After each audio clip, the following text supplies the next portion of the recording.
नमस्ते, आपके साथ मैं हूं जयप्रकाश शर्मा और आपको बता दें बड़ी खबर के साथ हम लौटे इस बुलेटिन में। और बड़ी खबर है, कल बजने जा रहा है चुनावी बिगुल। जी हां, कल चुनाव की तारीखों का ऐलान हो सकता है। 3 बजे प्रेस कॉन्फ्रेंस होगी चुनाव आयोग की और उसके बाद लोकसभा चुनाव से जुड़ी बड़ी खबर। 3 बजे लोकसभा चुनाव का ऐलान होगा। कल लोकसभा चुनाव की तारीखों का ऐलान घोषणा होते ही पूरे देश में आचार संहिता लागू हो जाएगी। उम्मीद लगाई जा रही है कि 6 से 8 चरणों में चुनाव हो सकते हैं। 6 से 8 चरणों में चुनाव हो सकते हैं। हालांकि पिछली बार की बात करें तो पिछली बार करीब 11 चरणों में चुनाव हुए थे और पिछली बार 10 मार्च को तारीखों का ऐलान हो गया था। और इस बार भी कयास यही लगाए जा रहे थे, लेकिन 2 अधिकारियों के नियुक्ति के, आपको बता दें, उनके इस्तीफे के बाद यह मामला लटक गया था। और अब 16 तारीख यानी कल चुनाव की तारीखों का ऐलान होने जा रहा है। सबकी नजरें टिकी हुई हैं और यूपी पर सबकी नजरें हैं, क्योंकि कहते हैं, देखिए, अगर देश की गद्दी तक पहुंचना है तो जो रास्ता है वो यूपी से निकलता है। 80 सीटें, सबकी नजरें इस पे रहेंगी। तो 24 का इम्तिहान, कल ऐलान। चुनाव आयुक्तों की नियुक्ति के बाद चुनाव तैयारी की समीक्षा आज हो रही है और कल ऐलान हो जाएगा। और उम्मीद लगाई जा रहा है कि 6 से 8 चरण में हो सकते हैं चुनाव। 16 मार्च दोपहर 3 बजे तारीखों का ऐलान संभव बताया जा रहा है। तो 545 लोकसभा सीटों पर चुनाव होगा। सबकी नजरें टिकी हुई हैं और सभी पार्टियों की तैयारियां हो चुकी है। धीरे धीरे हर पार्टी अपने उम्मीदवारों का ऐलान कर रही है। बीजेपी भी अपने उम्मीदवारों की सूची जारी कर चुकी है। 2-3 सूचियां आ चुकी हैं। समाजवादी पार्टी भी अपने कुछ उम्मीदवारों का ऐलान कर चुकी है। कांग्रेस भी अपने उम्मीदवारों का ऐलान कर चुकी है। धीरे धीरे अपनी लिस्ट जारी कर रही हैं पार्टियां, लेकिन अब चुनाव की तारीखों का ऐलान भी शुरू हो गया है। विशाल हमारे साथ, हमारे सहयोगी और ज्यादा अपडेट के साथ जुड़ गए। विशाल, उम्मीद की जा रही है कि 6 से 7 चरणों में चुनाव हो सकते हैं। हालांकि पिछली बार 11 चरणों में चुनाव हुए थे। तो कम से कम यूपी की बात करें तो यूपी के लिहाज से कम 2 चरणों में चुनाव होगा यूपी में।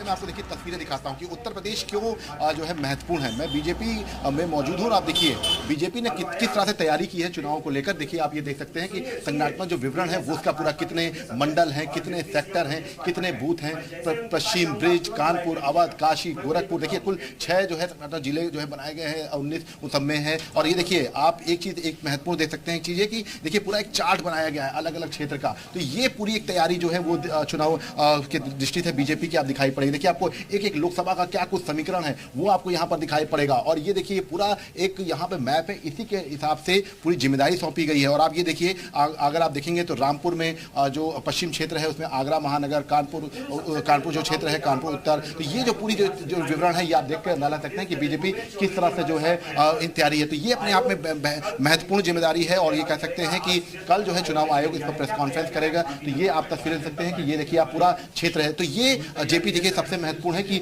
ये पूरा, अगर हम क्षेत्र की बात करें तो यहाँ पर अलग अलग पूरा विवरण जो है वो यहाँ पर जिक्र किया गया है। तो ऐसे में ये कह सकते हैं कि ये पूरा जो तमाम जो जानकारियां हैं वो यहाँ पर आप देख सकते हैं। तो ये जेपी जो पूरी तैयारी है और ये अपने आप में महत्वपूर्ण है। तो ये अपने आप में अगर आप देखिए तो पश्चिम क्षेत्र की बात करें, ब्रिज क्षेत्र की बात करें, अवध क्षेत्र की बात करें, गोरखपुर क्षेत्र की बात करें, कानपुर क्षेत्र की बात करें, काशी क्षेत्र की बात करें, तो ये जो तमाम चीजों का जिक्र जो है वो यहाँ पर आप देख सकते हैं, इस बात से अंदाजा लगा सकते हैं। बस अब कुछ देर के बाद बीजेपी प्रदेश अध्यक्ष भूपेंद्र चौधरी से भी मैं बात करूंगा, लेकिन उससे पहले देखिए आपको एक पूरी जो तैयारियों का जो पूरा खाका है वो आपको मैं दिखाता हूं कि पूरी क्या कुछ तैयारी है। सीधे तौर पर कह सकते हैं कि ये अपने आप में महत्वपूर्ण है। और आप देखिए संगठनात्मक विवरण अगर जिक्र कर रहा हूं मैं, जो मैं बार बार इस बात को क्यों फोकस कर रहा हूं कि देखिए बूथ, सेक्टर, मंडल और ये देखिए ये एक एक चीजों पर जो है पूरा गौर किया गया है। तो ये अपने आप में कहा जा सकता है कि पूरी चीजें, सीधे तौर पर कह सकते हैं कि यहाँ पर पूरी तैयारी जो है वो बीजेपी की तरफ से की गई है। तो ये कह सकते हैं कि बस अपने आप में जो है बहुत ज्यादा जो है ये सब। चलिए विशाल, तैयारियां पूरी की गई हैं। अभी हम आपसे ये भी जानकारी लेंगे कि आखिरकार अब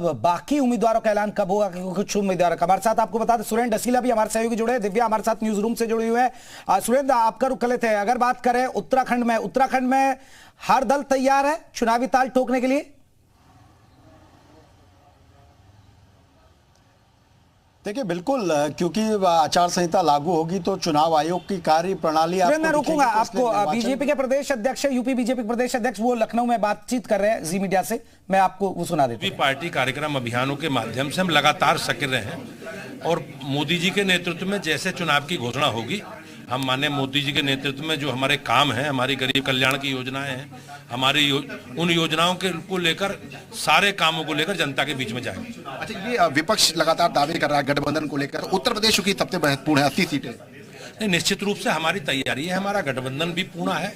हम राष्ट्रीय लोकदल के साथ, अपना दल हमारा गठबंधन का पुराना सहयोगी है, निषाद पार्टी, सुहेलदेव समाजवादी पार्टी, हमारा एक गठबंधन है और हम गठबंधन एनडीए के रूप में 80 सीटों पर हम चुनाव लड़ रहे हैं, हमारी पार्टी।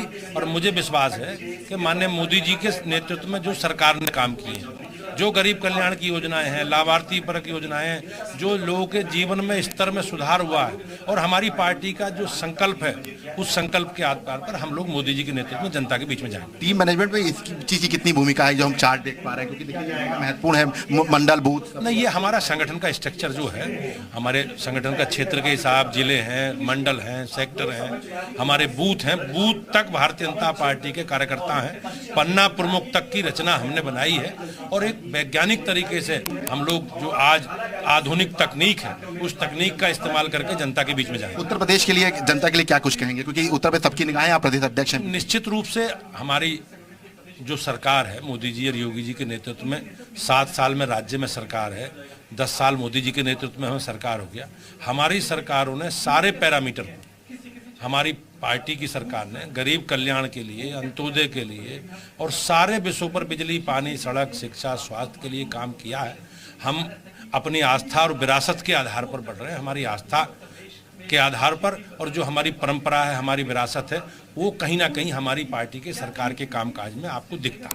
देखिए, बात करने के लिए तो प्रदेश अध्यक्ष बीजेपी भूपेंद्र चौधरी हैं। बिल्कुल विशाल, भूपेंद्र चौधरी से हमारे सहयोगी देखिए विशाल खास बातचीत कर रहे थे लखनऊ से। विशाल बने रहिए, लौटेंगे आपके पास भी। हमारे साथ सुरेंद्र डसीला है, दिव्या भी हमारे साथ जुड़ी हुई है। लेकिन आपको बता दें कि लोकसभा चुनाव की तारीखों का कल ऐलान होगा, उससे पहले डिप्टी सीएम ब्रजेश पाठक का क्या कुछ कहना है, आपको वो सुना देते हैं। कल 3 बजे चुनाव आयोग प्रेस कॉन्फ्रेंस करके ऐलान कर सकता है। हमारे साथ UP deputy CM Brajesh Pathak हैं। सर, कल 3 बजे ये कहा जा रहा है कि ऐलान कर देगा, कितनी तैयारी है? हम सब इंतजार कर रहे हैं, पूरी तैयारी है। भारतीय जनता पार्टी पूरे 5 वर्ष जनता के बीच में रह करके काम करती है और हम सब चुनाव के स्वागत के लिए तैयार। आप लोगों ने तो बहुत पहले से जनसभाएं शुरू कर दी, पूरी तैयारी शुरू कर दी, पूरी तैयारी है, कोई दिक्कत। उत्तर प्रदेश में लक्ष्य 80 की 80 सीटें जीतेगी भारतीय जनता पार्टी। और देश भर में क्या कुछ माहौल रहेगा? देश भर में 400 पार एनडीए। और विपक्ष पूरी तरह से साफ। तो देखिए, UP deputy CM Brajesh Pathak हैं, जिनका साफ तौर पे कहना है कि हमारी पूरी तैयारी है और हम लोग इंतजार कर रहे हैं चुनाव आयोग की घोषणा का। कैमरामैन गिरीश के साथ विशाल लोगवंशी, जी मीडिया, लखनऊ। चलिए, सुरेंद्र भी हमारे साथ जुड़े। सुरेंद्र, अब बात करें, क्योंकि उत्तराखंड में 5 लोकसभा सीटें और पिछली बार 5 सीटें बीजेपी जीती थी और बीजेपी की भी तैयारी है, कांग्रेस भी ताल ठोक रही है। किस तरह की तैयारी है पहाड़ में? देखिए, तैयारियां पूरी हैं। हर फ्रंट की बात करें, राजनीतिक पार्टियों की बात करें या निर्वाचन विभाग की बात करें, तैयारियां लगभग पूरी हैं। 82,43,427 से ज़्यादा मतदाता हैं प्रदेश में जो अपने मत का प्रयोग करेंगे। 42 लाख से ज़्यादा पुरुष मतदाता हैं, 39 लाख से ज़्यादा महिला मतदाता हैं, 93,000 से ज़्यादा सर्विस वोटर हैं, यानी नौकरी पेशे वाले जो वोटर हैं, जो लोग हैं, उनके वोट हैं। तो ये तमाम चीज़ें बहुत महत्वपूर्ण हो जाती हैं। और उत्तराखंड की अगर बात करें तो पहाड़ में हमेशा अब तक जो फिलहाल कुछ चुनावों के ट्रेंड रहे हैं, महिलाओं का वोट भाजपा की ओर गया है, इसलिए भाजपा मातृशक्ति को लगातार अपने पूरे टारगेट में रखती है और शुरुआत से ये कोशिश करती है कि किसी भी तरह से जो मातृशक्ति है उनका वोट प्राप्त किया जाए। और उसी ओर तमाम जो योजनाएं हैं वो लागू भी की गई और संगठन ने उस ओर काम भी किया। 5 सीटों पर अगर बात करूं तो भाजपा के 5 प्रत्याशियों की घोषणा हो चुकी है। यहां तक कि उन्होंने चुनाव प्रचार शुरू कर दिया है। अनिल बलूनी, जिनको पौड़ी से पार्टी ने अपना प्रत्याशी बनाया, उन्होंने आज कुछ योजनाओं का शिलान्यास किया, अपने चुनावी कार्यालय में हवन और पूजा की और अपने जो चुनाव अभियान है उसकी शुरुआत की। त्रिवेंद्र रावत आज वो हरिद्वार पहुंचे हैं, दिल्ली गए थे, दिल्ली से वापस लौटे और नारसन से होते हुए जुलूस उनका निकल रहा है। तो आप समझ सकते हैं कि भाजपा की कितनी मुकम्मल तैयारी है, किस तरह से भाजपा इस पूरे चुनाव अभियान को लेकर चल रही है। कांग्रेस की अगर बात करूं तो कांग्रेस अभी पीछे है। कांग्रेस के दो सीटों पर अभी प्रत्याशियों का ऐलान भी नहीं हो पाया है और ऐसा लगता है कि 17 मार्च से पहले संभवतः हो भी ना पाए, क्योंकि 17 को ही दिल्ली में सीईसी की बैठक है कांग्रेस की और उसी के बाद घोषणा होगी। अभी नैनीताल और हरिद्वार में कांग्रेस ने अपने प्रत्याशियों का ऐलान नहीं किया है। तो इसलिए भाजपा के साथ एक जरूर एडवांटेज है कि उनके प्रत्याशी बिल्कुल बीजेपी तैयार है, लेकिन अभी कांग्रेस के उम्मीदवारों को सस्पेंस है। आप बने रहिए, हम लौटेंगे। सुरेंद्र, हमारे साथ दिव्या भी है। दिव्या, अब कल चुनाव की तारीखों का ऐलान हो जाएगा और देखिए यूपी की बात करें, यूपी सबसे बड़ा राज्य है। अब उसके बाद चुनावी रैलियां होंगी। क्या लग रहा है इस बार मुद्दे क्या रहने वाले हैं? अब नेताओं के कहीं ना कहीं चुनावी भाषण देखने को मिलेंगे, तो मुद्दे क्या होने वाले हैं इस बार चुनाव में? बिल्कुल जेपी, सही कहा आपने, क्योंकि कुछ घंटों का इंतजार रह गया है और उसके बाद चुनावी तारीखों का ऐलान कर दिया जाएगा। लेकिन इस बार के चुनाव में बहुत ही महत्वपूर्ण मुद्दे रहने वाले हैं, क्योंकि धारा 370 जो चुनावी वादे बीजेपी की तरफ से किए गए, वो मुद्दे इस बार के चुनावी रैली में भी नजर आएंगे। धारा 370, 3 तलाक का मुद्दा हो या फिर राम मंदिर का मुद्दा हो, और सबसे बड़ी बात यह कि जो बड़ा राज्य है उत्तर प्रदेश, कहते हैं कि वहीं से होते हुए दिल्ली का रास्ता गुजरता है, इसलिए सारी पार्टियों ने तैयारियां पूरी कर ली है। बीजेपी की तरफ से बार बार दावा 80 सीटों का किया जा रहा है और कई सीटों पर प्रत्याशियों का ऐलान भी हो चुका है। कुछ सीटों पर अभी तक उम्मीदवार नहीं घोषित किए गए हैं, लेकिन इंतजार है कि फाइनल घोषणा कब तक होती है। लेकिन 2 चुनाव आयुक्तों की घोषणा हुई, उन्होंने आज अपना पदभार भी संभाला। उसके बाद चुनावी तैयारियां की गई, समीक्षा उसकी हुई और उसके बाद कल चुनावी तारीखों का ऐलान होने जा रहा है। लेकिन अलग अलग पार्टियों की सबने अपनी तैयारियां कर ली हैं, लेकिन 2019 के बाद इस बार के चुनावों में स्थितियां बिल्कुल अलग रहने वाली है, क्योंकि गठबंधन इस बार बदला हुआ नजर आएगा। एक तरफ राहुल गांधी अखिलेश यादव के साथ चुनावी मैदान में जा रहे हैं, दूसरी तरफ अगर हम बात करें तो मायावती अकेले चुनाव लड़ने जा रही हैं। छोटी छोटी पार्टियों का साथ बीजेपी को एक बार फिर से मिल गया है। एसबी एसपी बीजेपी के साथ चली गई है, अपना दल जो है वो बीजेपी के साथ है। इसके अलावा अगर हम अपने दल की बात करें, आरएलडी जो है एक बड़ी पार्टी, जाटों का बड़ा वोट बैंक साधने की कोशिश की गई है बीजेपी की तरफ से, वो भी अब बीजेपी के साथ आ गया है। यानी कि एनडीए को जिताने के लिए पूरी कोर कसर कहीं नहीं छोड़ने जा रही है बीजेपी, और इसलिए छोटी छोटी पार्टियों के साथ भी गठबंधन किया गया है। लेकिन नजर है कि इस बार का समीकरण किस तरीके का रहता है, क्योंकि बहुत सियासी मायने भी इसके निकाले जा रहे हैं। 400 प्लस का टारगेट रखा गया है एनडीए की तरफ से, और दूसरी तरफ 80 सीटों पर मिशन को फतेह करने के लिए सारे नेता एकजुट नजर आ रहे हैं। अब नजर रहेगी जब आचार संहिता कल लग जाती है तो उसके बाद किस तरीके से ये जो चुनावी कैंपेन है वो चलाया जाएगा और क्या कुछ बदली हुई परिस्थितियां नजर आती हैं, क्योंकि चुनाव में जो प्रचार का तरीका होता है वो भी बदल जाता है पार्टियों का। प्रधानमंत्री नरेंद्र मोदी का चेहरा आगे किया जा रहा है इस बार के चुनावों में भी, मुख्यमंत्री योगी आदित्यनाथ का चेहरा आगे करके चुनाव लड़ रही है पार्टी, लेकिन कितना इसमें कामयाबी मिल पाती है इसके लिए थोड़ा इंतजार करना होगा। और सबसे महत्वपूर्ण बात यह कि क्या कितने चरणों में इस बार के चुनाव होते हैं, क्योंकि कहा जा रहा है कि 6 से 8 चरणों में उत्तर प्रदेश का चुनाव हो सकता है। इसके अलावा उत्तराखंड की अगर हम बात करें तो 1 चरण में चुनाव हो सकता है।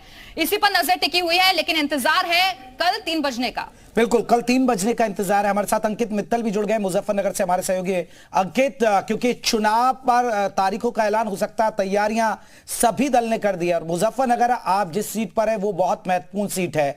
मुजफ्फरनगर संजीव बालियान है, मोदी के मंत्री की साख दाव पर है। वह किस तरह की ग्राउंड रिपोर्ट और किस तरह की तैयारियां अभी से नजर आ रही है? प्रत्याशियों की बात की जाए तो सभी पार्टियों ने अपने प्रत्याशी मैदान में उतार दिए हैं। भाजपा की तरफ से 2 बार के मंत्री और तीसरी बार भी उन्हीं पे दांव बीजेपी ने खेला है, संजीव बालियान को मैदान में उतारा है। सपा से हरेंद्र मलिक और बसपा से दारा सिंह प्रजापति मैदान में आ रहे हैं, जिसको लेकर सपा और भाजपा में जो टक्कर बताई जा रही थी, लेकिन दारा सिंह प्रजापति के आने के बाद भाजपा का खेल बिगड़ता नजर आ रहा है, क्योंकि ओबीसी वोटर भाजपा से कट के अगर दारा सिंह प्रजापति पे जाता है तो सपा के हरेंद्र मलिक को बड़ा फायदा होने वाला है। जी चलिए लौटेंगे, हमारे साथ विवेक भी हमारे साथ जुड़ गए। विवेक, बात करें क्योंकि अब यूपी एक सबसे बड़ा राज्य है और सबकी नजरें अब यूपी पर टिकी हुई हैं। चुनाव आयोग तैयार है, कल तारीखों का ऐलान हो जाएगा, पार्टियां भी अपनी तैयारियों में है। बीजेपी 80 कदम बढ़ रही है, लेकिन सपा और कांग्रेस मिलकर बीजेपी को 80 हराने का दम बढ़ रही है। बिल्कुल जयप्रकाश, देखिए 26 घंटे से भी कम का समय बाकी है। कल दोपहर 3 बजे चुनाव आयोग ये कहा जा रहा है कि तारीखों का ऐलान कर देगा, आचार संहिता भी लागू हो जाएगी। और 30 मई को पिछली सरकार बनी थी, 2019 में देखा जाए तो 30 मई को सरकार का गठन हो गया था, शपथ ग्रहण कर ली थी मोदी ने और उनके मंत्रिमंडल के तमाम मंत्रियों ने। तो 30 मई से पहले पहले अब की बार भी चुनाव की पूरी प्रक्रिया तय हो जानी है कि कैसे चुनाव होगा। हालांकि अगर आचार संहिता की बात करें तो पिछले 2019 में 10 मार्च को चुनाव आयोग ने घोषणा की थी और उसी के साथ आचार संहिता लागू कर दी गई थी। अब की बार उम्मीद यह थी कि 15 मार्च तक उम्मीद थी, यानी आज के दिन उम्मीद थी कि आज के दिन आचार संहिता लागू हो सकती है। चुनाव आयोग सुबह प्रेस कॉन्फ्रेंस करेगा, उसके बाद आचार संहिता लागू हो जाएगी और पुलिस और प्रशासन के अधिकारी, शासन के अधिकारी इसके लिए तैयार भी थे।